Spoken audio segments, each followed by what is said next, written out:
Good day friends, I'm Dr. A.S.K. Gupta and I'm going to talk to you about the cirrhosis of liver. How do we do the examination of a patient of cirrhosis of liver? This patient is around 40 years of age. He has been taking alcohol for a long 3 packs one day, that is about 180 ml of alcohol per day he has been consuming. Now he complains of distension of abdomen and he has been told that there is some fluid in his abdomen, and when we examine we find that there is fluid in the abdomen in the lower part, and you can see that this is the clear fluid. This is not bladder. You can see the bowel loops which are freely hanging into the fluid, and I've asked him to pass urine.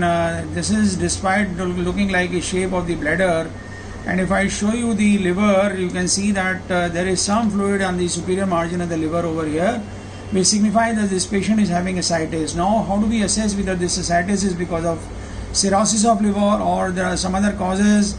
And how do we go ahead when we do the ultrasound examination of a patient of cirrhosis of liver?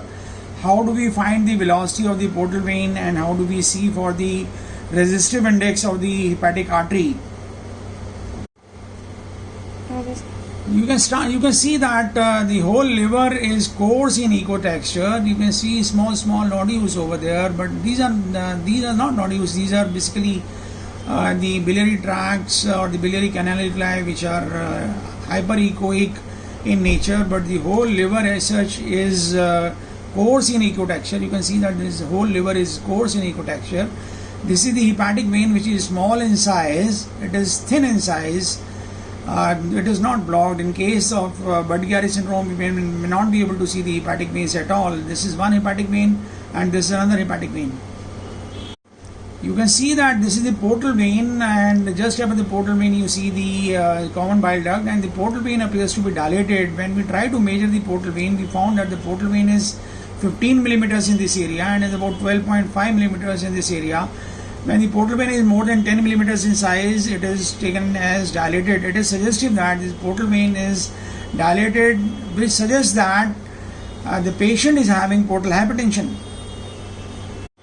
Whenever you see portal hypertension, always try to put in the color into the portal vein to rule out the portal venous thrombosis. If you can see that the color is seen in the portal vein, it means the portal vein is not thrombosed. And you can see that there is some bluish discoloration and there is some reddish discoloration in the portal vein, which suggests that the portal vein is having helical blood flow.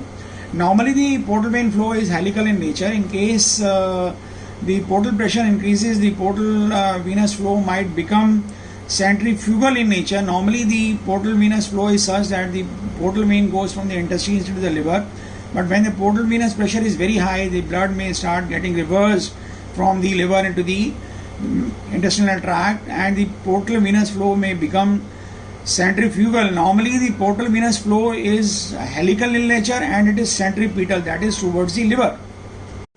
This is, we are trying to measure the portal vein velocity across the portal vein, and we find that the portal vein maximum velocity is around 15 centimeters per second. Normally the portal vein velocity should be around 20 centimeters per second. It means there is a resistive flow into the portal vein, and just above the portal vein you can see there is hepatic artery. Let us try to measure the hepatic artery flow also.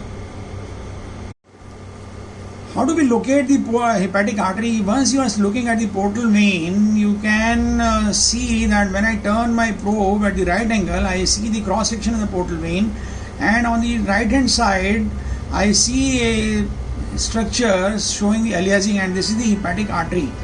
And once we have localized the hepatic artery, we try to put in the pulse wave Doppler into it, and when we find that the pulse wave Doppler shows increased velocity across the hepatic artery and increased resistive index of the hepatic artery. Normally the hepatic artery has very low resistive index, that the diastolic flow in the hepatic arteries is very high, and the resistance index of the hepatic artery is not more than 0.3 to 0.4, but here you find that the resistive index of this hepatic artery is 0.74, which suggests that there is resistance to the hepatic blood flow because of the increased fibrosis in the liver. But the fibrosis in the liver is to be always calibrated by the fibroscan, but the normal ultrasound can also give you some idea that there is some resistive flow to the liver.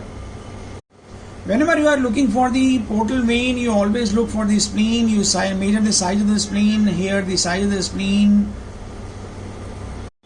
Here the size of the spleen was 112 by 44 millimeters, which is nearly normal but higher side of the normal. But let us try to look at the blood flow across the splenic vein, whether there are any varices or not. You see that the portal, the splenic vein is nearly normal in size. There can be a small varix, but largely there are not multiple varices as are seen in the portal hypertension. So this can be a case of portal hypertension, because once we are able to see the varix across the splenic hilum, we can be very sure.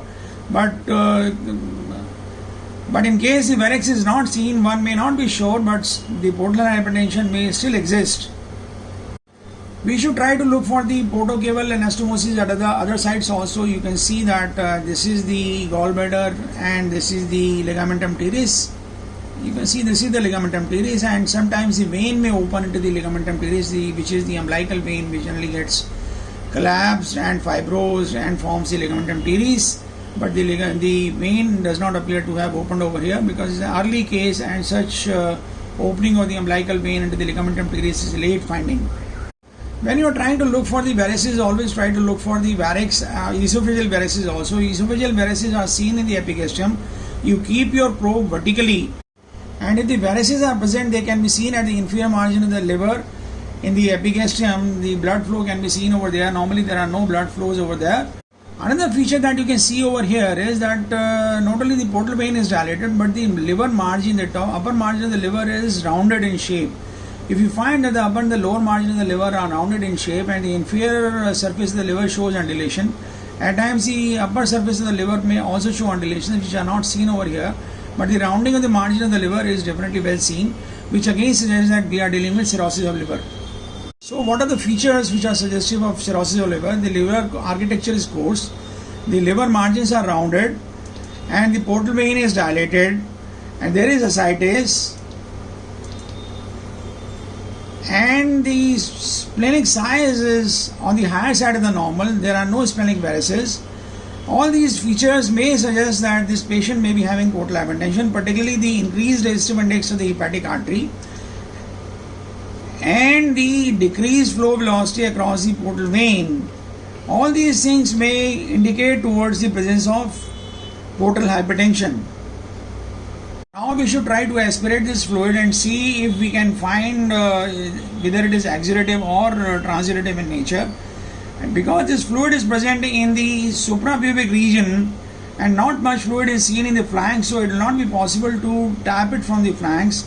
So one should go into the suprapubic approach, and we are just going to show you how do we go into the suprapubic approach.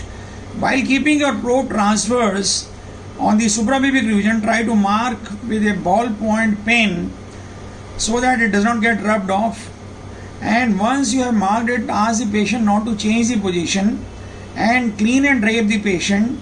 Once you have cleaned and draped the patient, try to put in a 20 gauge needle applied over a 20 ml syringe and go straight forward vertically down into the suprapubic region. Always take care that the patient has passed urine, otherwise one may aspirate the urine.